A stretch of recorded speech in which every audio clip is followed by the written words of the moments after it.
Hello and welcome back to the Green Workbench. I've been working on making sets for upcoming play for our community theater, The Wizard of Oz. And one of the things I'm in charge of as well is a puppet for Toto, the dog Toto. So I started the other day. I got these polystyrene blocks, and it came with,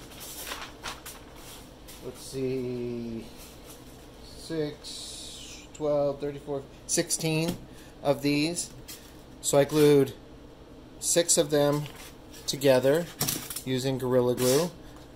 Not sponsored, but this tends to work best. Spread it liberally, set it down on top, and move it around so that it gets a good connection. Build it up, and then let it dry with weights on top. So I use some boxes of tile. So I've got this one for the body, another one for the head. And so now I need to draw out a very rough shape of the side view of the body and head, so I can cut out that rough shape with a wire cutter, hot wire cutter. Okay, so I've got a rough drawing here, so I'm going to use my foam cutting tools to cut it out. I use a wire attachment.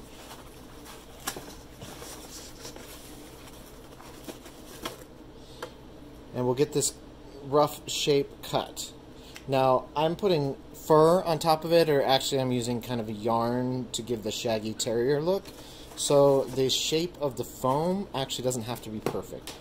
It has to look decent, but it doesn't have to be perfectly in the shape of a terrier because it's going to be hidden by the yarn. So that makes life a little bit easier.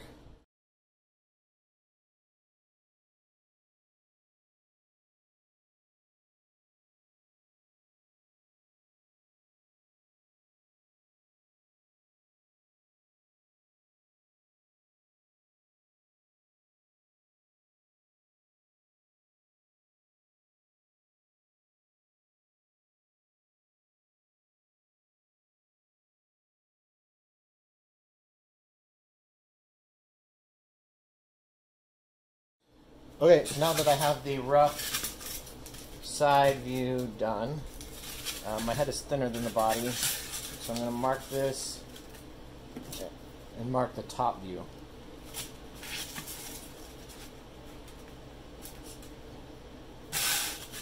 Draw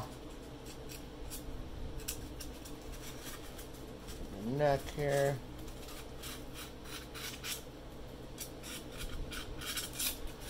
And then the head.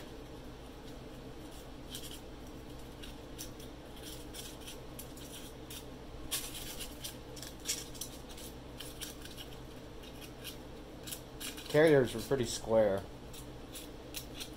And Toto's a terrier, obviously.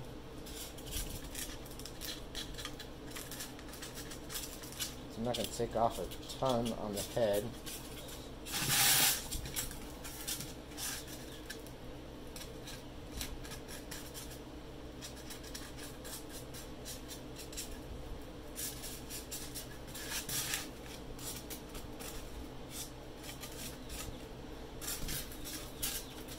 So now we'll cut that.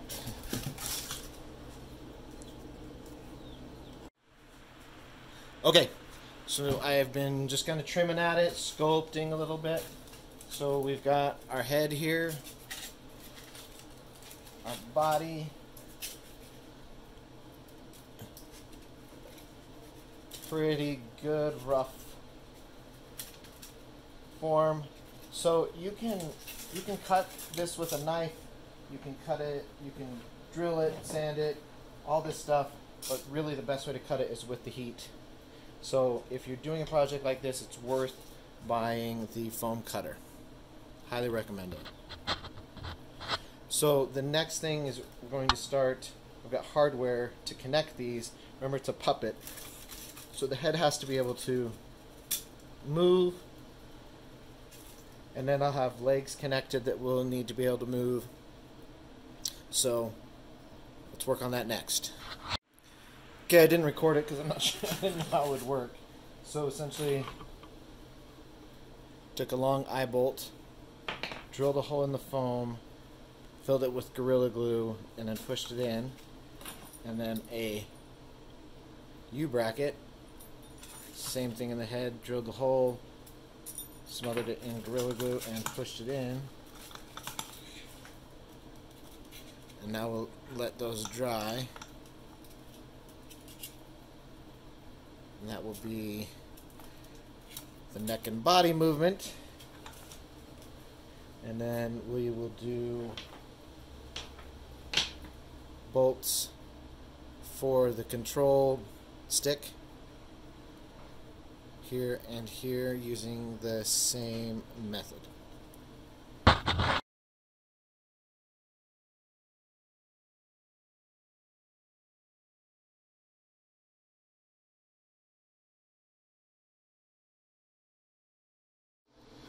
For the legs, marked it out, melted a slot in the front and the back. I'm not sure how I'm going to attach these yet, whether I use a U-bolt glued in or cover it with foam and glue on top of it. Haven't figured that out yet, but this will allow me to have legs that also move, and I can adjust it up or down there. Okay, next step is to cut out the legs. So I marked them on this piece of scrap that I had from the head, and we're going to go ahead and cut out the rough shapes of the legs while the other parts dry. Okay, so you see that? I cut out the feet, put my U-bolts all the way through it, so it's bolted on the other side. Again, will be covered with hair, with shag. Drop some Gorilla Glue in there as well, and that's connecting my feet. Okay, so these are actually just hot dog skewers that I bent to control. So my biggest issue I'm going to have to figure out is the legs just kind of flop. So, like that, you see? And it's the weight. So I'm going to have to do something that connects them more up top there. Maybe a dowel or something. I'll figure that out. But that's a decent start. Okay, I've taken a few steps since the last segment, so I'm going to catch you up here. First, I got this yarn.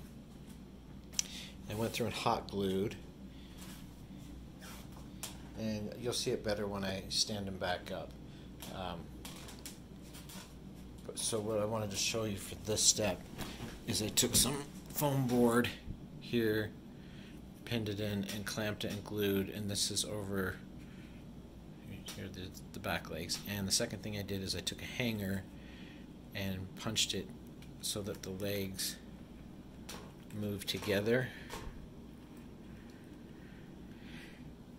And then the last thing I'm going to do is connect these two as well loosely, because I'm still getting legs that are splaying like completely flat. I think if I do this over again next time, I would just make legs that didn't move, because I don't know that they actually need to. So I'm waiting for it to dry on the underside there, and then I also spray painted it a gray so that underneath the yarn it's gray. So I'll show you the yarn better, and when we stand them back up when this glue dries after a couple hours, but that's what I've been doing in the meantime. Okay, we are all finished. So I am using the s'mores skewers, and I just bent the ends and then used some electrical tape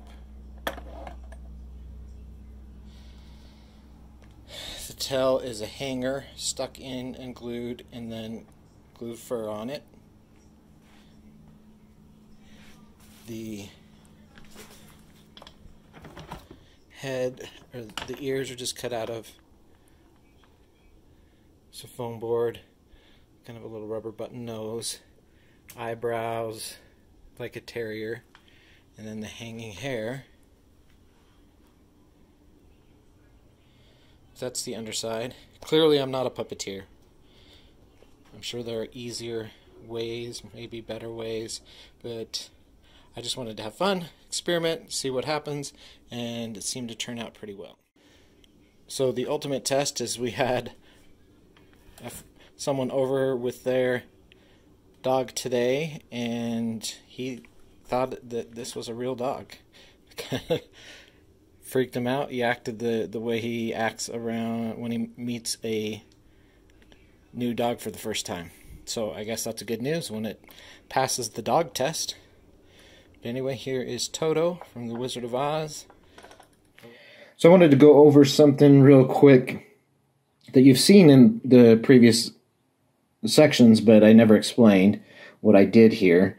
This is just pipe strapping, and I just bent it at right angles and then pushed it down in. It's about 1 inch down on either side, and Gorilla Glued it. So that holds it in along with the glued foam board that I already showed you. So one other thing that I did, because I had this issue of the legs falling, is I put a spring and attached it. And so whenever the legs would fall, the spring would bring them back. And clearly that didn't last. This is after the show. So you can see how well it stood up of daily use in the show. We have some tearing in the foam. So in the future, what I learned is I probably wouldn't make the legs movable. It caused more headache than it was really worth. It also, they don't move together. You can see how the hanger here moves inside the foam, so they're not together anyway. So that's the bottom. That's kind of takeaways from being used in the show. Other repairs that I had to make, the tail came out. I ended up tying these ties on here to make the tail a little shaggy, but it came out, so I had to re-glue that in using Gorilla, and I actually used some hot glue as well. And then I spray painted all the connections here black, although that wore down a little bit with use. But otherwise, it actually held up pretty well. It looked great on stage. So underneath you can see some wear, but when you're using it, you couldn't really see it. So that was glued there. That came off. So I did have to hot glue some pieces as we went, and do some minor repairs as we went. But really, there was nothing major that broke with daily use. So it looked really cool, and it's really up to your puppeteer on the expressions and the character that your puppet takes on during the show. And ours was really talented and really brought a lot. In fact, there was at one point the puppet was taking away from the other actors because it was so fun to watch. So that's our Toto puppet from Wizard of Oz. I hope you've enjoyed. Please subscribe. Check out my other videos. I've got some other theater-related videos or other DIY on other topics. So I hope you check those out, and thanks for watching.